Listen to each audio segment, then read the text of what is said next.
आजकल लोग western culture को इतना ज़्यादा अपनाना चाहते हैं कि वो इस कल्चर को अपनाने के लिए किसी भी हद तक जा सकते हैं।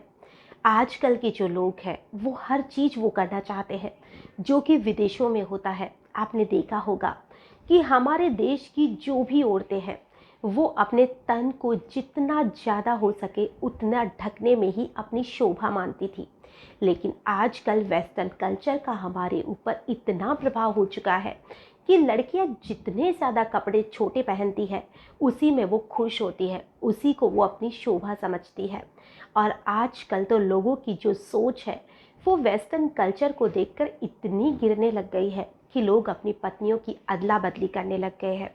लोग अपनी पत्नी को, अपनी बहन को, यहाँ तक कि अपनी माँ को भी प्रमोशन के लिए बेचने में भी पीछे नहीं हटते हैं।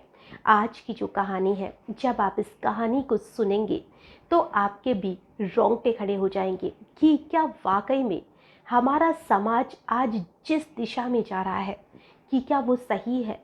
क्या हमने आने वाले भारत की इसी चीज़ पे उम्मीद की होगी कि हमारा आने वाला जो कल है वो इन चीज़ों को लेकर हमने सोचा था कि आने वाले कल में कुछ ऐसा होगा जो कि आज हो रहा है। आज की जो कहानी है, जब आप इसे सुनेंगे तो आप भी सोचने को मजबूर हो जाएंगे। नमस्कार, आदाब, सत श्री अकाल। मैं हूँ नंदिनी यादव। आज जो मैं आपको कहानी सुनाने वाली हूँ, इस कहानी की शुरुआत होती है गुजरात से। गुजरात में एक जगह पड़ती है जामनगर, और वहीं पर एक बहुत ही खुशहाल परिवार रहा करता था। जो परिवार के मुखिया थे उनका नाम था राजेश, उनकी पत्नी आशा और उनकी बेटी थी पूजा। जो पूजा थी वो दिखने में बहुत ज़्यादा खूबसूरत थी। जैसे तो भगवान ने उसको जो खूबसूरती है वो दोनों हाथों से लुटाई हो। दिखने में बहुत सुंदर थी, और जितनी दिखने में सुंदर थी उतनी ही वो होनहार भी थी। पढ़ाई लिखाई में बहुत ज़्यादा होशियार थी। सब कुछ तो बहुत अच्छा चल रहा था, लेकिन जो पूजा थी उसे भगवान ने एक बहुत ही बड़ी कमी दी थी। जी हाँ, और वो कमी थी, जो पूजा थी वो रात को देख नहीं सकती थी। आज तक आपने सुना होगा कि कुछ लोगों को ऐसी बीमारी होती है जिसकी वजह से उन्हें रात के अंधेरे में कुछ भी दिखाई नहीं देता है, और ऐसा ही पूजा के साथ था। जो पूजा थी वो शाम को 6 बजे बाद किसी भी हालत में अपने घर पहुंच जाती थी। वो घर से बाहर नहीं रहा करती थी, क्योंकि वो जानती थी कि वो रात में कुछ नहीं देख पाएगी और ना जाने उसे क्या हो जाएगा। तो जो पूजा थी वो डरती हुई घर के बाहर रात को निकलती ही नहीं थी। जो पूजा थी वो कॉलेज जाने लगी थी, और जब वो कॉलेज जाती है तो उसी की क्लास में एक लड़का पढ़ा करता था, और उस लड़के का नाम था समर्थ। जो समर्थ था वो भी दिखने में हैंडसम था, और जो समर्थ था वो पूजा को बहुत पसंद करने लगा था। वो चोरी चोरी हमेशा पूजा को देखा करता था, और पूजा भी इस चीज़ को नोटिस किया करती थी कि जो समर्थ है वो उसे हमेशा छुप छुप के ही सही उसे देखा करता है। अब जो पूजा थी उसे भी समर्थ अच्छा लगने लगा था, लेकिन अभी तक जो समर्थ है, ना ही उसने पूजा को कुछ कहा था और ना ही पूजा ने समर्थ को कुछ कहा था। एक दिन जो पूजा होती है, जब उसकी कॉलेज खत्म हो जाती है तो वो अपने घर जाती है, और घर जाते हुए उसे जिस बस से वो सफ़र कर रही थी उसी बस में 3 लड़के रहते हैं जो कि उसके जस्ट पीछे खड़े थे। और पीछे से उस भीड़ भाड़ में जो वो लड़के थे, जो बदमाश टाइप के लड़के थे, वो पूजा को टच करने लग जाते हैं। जो पूजा थी वो पीछे घूमती है, और बिना कुछ सोचे समझे जो लड़का उसके जस्ट पीछे खड़ा था वो उसे जोरदार थप्पड़ मार देती है। जैसे ही वो उसे थप्पड़ मारती है, ये उम्मीद तो उन लड़कों को कतई नहीं थी कि ऐसे उन्हें थप्पड़ भी पड़ सकता है, क्योंकि ये तो उनका रोज का काम था। आते जाते लड़कियों को परेशान करना ये उनकी रोज की आदत बन चुकी थी। जैसे ही पूजा उस लड़के को थप्पड़ मारती है, जैसे तो उस लड़के का जो ईगो था वो हर्ट हो चुका था। अब वो लड़का क्या करता है कि उस पूजा को पकड़ लेता है, और जैसे ही उसको पकड़ के भरी बस में उसके साथ ज़बरदस्ती करने की कोशिश करता है। बस के जो बाकी के लोग बैठे हुए थे वो जैसे ही पूजा की तरफ जाने की, उसे बचाने की कोशिश करते हैं, तब तक उनमें से जो एक लड़का था वो चाकू निकालता है, और दूसरे लड़के के हाथ में बंदूक होती है। जो पास में जो भी सवारियां बैठी हुई थी वो डर जाती है, और वो हट जाती है। इतनी ही देर में पीछे से एक लड़का निकल कर आता है और वो लड़का कोई और नहीं बल्कि समर्थ था। समर्थ कुछ भी नहीं सोचता है कि उसके साथ कुछ भी हो सकता है और वो पूजा के पास जाता है। वो लड़का उसे भी पकड़ने की कोशिश करता है, लेकिन तभी जो समर्थ था वो उसे थप्पड़ मार देता है। अब वो उन लड़कों से जो रिवॉल्वर थी उसे छीन लेता है और वो बिल्कुल फिल्म स्टाइल में वहाँ पर सब कुछ हो रहा था। और अब तो जो सवारियाँ थी उनमें भी थोड़ी सी हिम्मत आ जाती है और उनकी हिम्मत देखकर जो लड़के थे तीनों वो वहाँ से भाग छोड़ते हैं। अब जो समर्थ था, जो पूजा थी, वो समर्थ के सीने से लग जाती है और रोने लग जाती है कि समर्थ अगर आज तुम नहीं होते तो ना जाने मेरे साथ क्या हो जाता।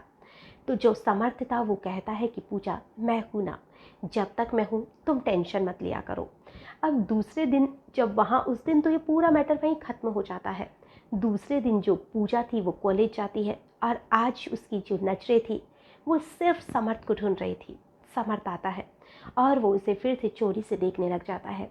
पूजा वहाँ से खड़ी होती है, समर्थ की कुर्सी के पास जाती है और उसे जाकर कहती है कि समर्थ कब तक तो मुझे यूं ही चोरी छिपे देखते रहोगे, कभी तो हिम्मत दिखाओ। समर्थ आज पूरी क्लास के सामने खड़ा होकर पूजा को प्रपोज कर देता है। जो पूजा थी वो भी उसके प्रपोजल को एक्सेप्ट करती है और पूजा अब अपने घर पे सारी बात बता देती है कि कोई ऐसे लड़का है जिसे वो बहुत पसंद करती है। जो पूजा के घर वाले थे उन्हें कोई भी दिक्कत नहीं थी। वो समर्थ को अपने घर बुलाते हैं और वो समर्थ से शादी की बात करते हैं। जो समर्थ था वो भी पूजा से शादी करना चाहता था। जो पूजा थी वो समर्थ को अपनी सारी बात बताती है कि रात को उसे कुछ भी दिखाई नहीं देता है। समर्थ उसकी इस वजह से भी उसे एक्सेप्ट कर लेता है कि उसे कोई भी दिक्कत नहीं है। अगर वो नहीं देख सकती है तो भी उसे कोई परेशानी नहीं है। जो समर्थ था उसकी सिर्फ एक माँ थी। वो एक मिडिल क्लास फैमिली से आता था। उसकी जो माँ थी वो गांव में खेती बाड़ी किया करती थी और अब दोनों कॉलेज पूरी करते हैं। कॉलेज पूरी करने के बाद में जो समर्थ था उसकी नोएडा की एक कंपनी में उसकी नौकरी लग जाती है और नौकरी लगने के बाद में पूजा और समर्थ की बहुत ही धूमधाम से शादी कर दी जाती है। लाइफ में सब कुछ अच्छा चल रहा था। समर्थ पूजा के साथ बहुत खुश था, पूजा भी बहुत खुश थी। तभी एक दिन समर्थ पूजा से कहता है कि पूजा, मेरे जो सर थे, मेरे जो बॉस है, वो शादी में आ नहीं पाए थे और वो तुमसे मिलना चाहते हैं और वो तुम्हारे साथ खाना खाना चाहते हैं। तो जो पूजा थी वो कहती है कि उन्हें डिनर पर तो बिल्कुल मत बुलाना, क्योंकि तुम जानते हो रात को मैं देख नहीं सकती हूँ। तो जो समर्थ था वो कहता है कि ठीक है, मैं उन्हें लंच पे बुला लूँगा। संडे का दिन फिक्स किया जाता है और संडे के दिन जो समर्थ था उसका बॉस अपनी पत्नी के साथ घर आता है। लेकिन जैसे ही वो घर आता है उसकी नज़रें पूजा के ऊपर पड़ती है। जैसे तो वो बिल्कुल भेड़िया बन जाता है और बस उसकी अब एक ही इच्छा थी कि कैसे भी करके उसे बस पूजा ही चाहिए। वो समर्थ के साथ बैठकर शराब पीता है। दोनों को शराब पीते हुए काफ़ी वक्त बीत जाता है और शाम के अब लगभग 5 बज चुके थे। तब जो पूजा थी वो समर्थ से कहती है कि इन्हें खाना खिलाकर घर भेजो, क्योंकि 6 बजे बाद में मुझे वैसे भी दिखाई नहीं देता है। समर्थ अपने बॉस को कैसे ना कैसे करके खाना खिलाता है, क्योंकि समर्थ का जो बॉस था वो तो वहाँ से जाना ही नहीं चाहता था। तो समर्थ उसे कैसे ना कैसे करके खाना खिलाता है और उन्हें खाना खिलाकर घर भेज देता है। अब दूसरा दिन आता है। दूसरे दिन जब समर्थ ऑफिस जाता है तो समर्थ को उम्मीद थी कि आज उसका बॉस बहुत खुश होगा, क्योंकि उसने खाने पर जो बुलाया है, अपनी पत्नी से बुलाया मिलाया है, सब कुछ तो सही था। लेकिन आज जो समर्थ का बॉस था उसका जो व्यवहार था वो बहुत ख़राब था। समर्थ को समझ नहीं आ रहा था कि आखिर ये क्या हो रहा है। 5-10 दिन का वक्त बीत जाता है, लेकिन समर्थ का जो बॉस था वो समर्थ के लिए बहुत ही गलत व्यवहार कर रहा था। और अब 10वें दिन वो समर्थ को अपने पास बुलाता है और उसे बुलाकर कहता है कि समर्थ, मुझे तुमसे एक ज़रूरी बात करनी है। समर्थ कहता है कि जसर बोलिए, कि मुझे घुमा फिराकर बात करने की बिल्कुल भी आदत नहीं है। तुम्हारी जो पत्नी पूजा है वो मुझे बहुत पसंद है और मैं उसके साथ रात बिताना चाहता हूँ। ये सुनते ही समर्थ को बहुत गुस्सा आता है। वो कहता है कि सर, आप ऐसा कह भी कैसे सकते हैं। समर्थ का बॉस कहता है कि इसके बदले में ये तो सुन लो तुम्हें मिलने वाला क्या है। तो समर्थ चुपचाप सुनता रहता है। समर्थ का बॉस कहता है कि तुम्हें ऑफिस की तरफ से गाड़ी दी जाएगी जो तुम पर्सनल यूज़ में भी ले सकते हो। तुम्हें रहने के लिए एक फ्लैट दिया जाएगा और तुम्हारी जो सैलरी आज 30,000 रुपये है वो 60,000 कर दी जाएगी, तुम्हारा प्रमोशन किया जाएगा। अब तुम्हारे ऊपर है कि तुम क्या जवाब देते हो। जो समर्थ था वो सारी बातें जब सुनता है तो मानो जैसे तो वो बिक चुका हो। वो पैसों के लिए इतना गिर जाता है कि वो अपने बॉस से सीधा कहता है कि सर, आज रात का अपॉइंटमेंट फिक्स करूं बीवी के साथ या कल का। ये बात सुनते ही दोनों जोर से हंसते हैं। जो समर्थ का बॉस था वो कहता है कि आज रात ही, मैं इतना इंतजार नहीं कर सकता। समर्थ घर जाता है। वो जानता था कि जो उसकी पत्नी है वो 6 बजे बाद में कुछ भी नहीं देख सकती है। अब उसके बॉस को रात को 10 बजे घर बुलाया जाता है और आज समर्थ अपनी बीवी से कहता है कि मैं चाहता हूँ कि तुम पहले की तरह दुल्हन बनो और आज दुल्हन की तरह मेरा इंतजार करो। जो उसकी पत्नी पूजा थी वो बेचारी कहाँ जानती थी कि उसके साथ क्या होने वाला है।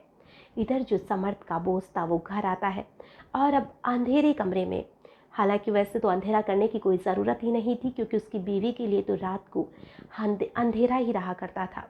अब उसका जो बॉस है वो चुप रहता है और उसकी बीवी के साथ ज़बरदस्ती करने लग जाता है। जो पूजा थी वो बोलने की कोशिश करती है लेकिन फिर भी उसका जो बॉस था वो कुछ जवाब नहीं देता। कुछ ही समय के बाद में जो समर्थ था वो कहता है कि मैं ही तो था तुम्हारे साथ। लेकिन जो पूजा थी वो इतनी भी बेवकूफ़ नहीं थी। बस वो आंखों से देख नहीं सकती थी लेकिन वो महसूस तो कर सकती थी। वो अपने पति को तो पहचान सकती थी जो उसके साथ इतने सालों से रह रहा है। अब दूसरे जो उस दिन उसका बॉस था वो वहाँ से चला जाता है। उसकी जो इच्छा थी वो पूरी जो हो चुकी थी। आज वो बहुत खुश था। दूसरे दिन जब वो ऑफिस जाता है तो समर्थ को बुलाता है और समर्थ को बुलाकर गाड़ी की चाबी और प्रमोशन के जो भी पेपर थे वो रख दिए जाते हैं। फ्लैट की जो चाबी थी वो भी रख दी जाती है। समर्थ आज बहुत खुश था। और इधर अब जो उसके बॉस था उसका तो ये जैसे सिलसिला ही बन चुका था। जब भी उसका मन करता वो समर्थ के घर जाता, समर्थ को कुछ पैसे एक्स्ट्रा दिए जाते और समर्थ जो था वो अपनी बीवी का सौदा कर चुका था। वो प्रमोशन के लिए अपनी बीवी को बेच चुका था। अब इधर जो उसका बॉस है वो बहुत खुश था। तो एक दिन जो समर्थ है वो अपनी बीवी से बोलता है कि पूजा, मैं बहुत खुश हूँ, मुझे प्रमोशन मिल चुका है, हम नए घर में शिफ्ट हो रहे हैं, हमारा खुद का घर मिल चुका है। पहले हम किराए के घर में रहते थे लेकिन अब हमारा खुद का घर है, गाड़ी है, सब कुछ तो मिल चुका है और मैंने ये सारी चीज़ें बहुत ही जल्दी हासिल कर ली है। तभी जो पूजा थी वो कहती है कि हाँ समर्थ, तुमने सही कहा कि तुमने बहुत जल्दी सब कुछ हासिल कर लिया है। तो समर्थ कहता है पूजा तुम खुश हो ना। तो पूजा अपने पति से कहती है कि समर्थ तुम खुश हो ना। तो वो कहता है कि मैं बहुत खुश हूँ। पूजा कहती है कि तुम खुश हो तो फिर मैं बहुत खुश हूँ। ये कहकर दूसरा दिन निकल जाता है। आज जो समर्थ था फिर से ऑफिस जाता है और शाम को जब वो घर आता है तो जो पूजा थी वो अपने घर का दरवाज़ा नहीं खोलती है। वो बहुत सी बार अपने घर की जो घंटी थी उसे बजाता है लेकिन पूजा नहीं खोलती है। जब उसके पास जो दूसरी चाबी थी उससे दरवाज़ा खोला जाता है और जैसे ही दरवाज़ा खोलते हैं तो वो देखता है कि जो पूजा है वो पंखे से लटकी हुई थी और उसके पास एक सुसाइड नोट मिलता है जिस पर लिखा हुआ था कि समर्थ, तुम्हें क्या लगता है कि मैं तुम्हें या किसी दूसरे मर्द को पहचान नहीं सकती क्या? मैं तुम्हारी पत्नी हूँ। मैं बहुत अच्छे से पहचानती हूँ कि बहुत से दिनों में मेरे साथ कौन आ रहा था। तुम्हारा बॉस जो था वो मेरे साथ रात बिता रहा था। उसकी परफ्यूम की जो खुशबू थी उसे ही मैं पहचान चुकी थी और मैं अपने पति को बहुत अच्छे से पहचान सकती हूँ। लेकिन तुम्हें लगा कि मुझे पता ही नहीं चलता है। मैं अंधी ज़रूर थी लेकिन इतनी भी बेवकूफ़ नहीं थी जितना कि तुम समझ रहे थे। मैं सिर्फ इसलिए खुश थी कि तुम जो भी चाह रहे हो वो बस तुम्हें मिल जाए क्योंकि तुम तो मुझे बेच ही चुके हो। अब चाहे तुम मुझे एक बार बेचो या 100 बार बेचो, तुमने तो मुझे बेच ही दिया है। तुमने जो चाहा था तुम्हें मिल गया। अब मैं हमेशा के लिए ये दुनिया छोड़कर जा रही हूँ क्योंकि मैं इस दुनिया में इस तरह से नहीं रह सकती कि जिस समर्थ से मैंने प्यार किया था उसी ने पैसों के लिए मुझे बेच दिया। अब जो पूजा थी वो तो मर चुकी थी लेकिन जो समर्थ था आज वो भी बहुत दुखी था क्योंकि उसे लग रहा था कि वाकई में उसने बहुत गलत किया है और अगर सही कहे तो उसने गलत किया, उसने बहुत ज़्यादा गलत किया है। कोई भी इंसान हो चाहे उसे इतना भी नहीं गिरना चाहिए कि वो पैसों के लालच में अपनी बीवी, अपनी बहन या अपनी बेटी किसी का भी सौदा करे। जितना इंसान कमा रहा है उसको उसी में खुश रहने की आदत डालनी चाहिए, मेहनत करनी चाहिए जिससे कि वो कमा सके। किसी का सौदा करके कमाना कहाँ तक सही है। आज की जो घटना है, इसे सुनाने का हमारा उद्देश्य किसी को परेशान करना या किसी का भी दिल दुखाना नहीं है। हमारा उद्देश्य बस इतना सा है कि जो भी लोग मेट्रो सिटीज़ में रहते हैं, जिनके दिमाग में गंदगी भर चुकी है, जो किसी भी चीज़ को पैसे के लिए बेचने में पीछे नहीं हटते हैं, मैं उन लोगों को बस इतना ही कहना चाहूँगी कि इन सारी चीज़ों से अच्छा है मेहनत करिए। मेहनत की अगर 2 रोटी भी नसीब होती है, वो भी बहुत अच्छी लगती है। इस तरह से आप अपना ज़मीर बेच के, अपने परिवार को बेच के, अपनी इज्जत बेच के कहाँ तक सुखी रह लेंगे। आज के लिए बस इतना ही, फिर मिलेंगे किसी नई घटना में। तब तक के लिए नमस्कार।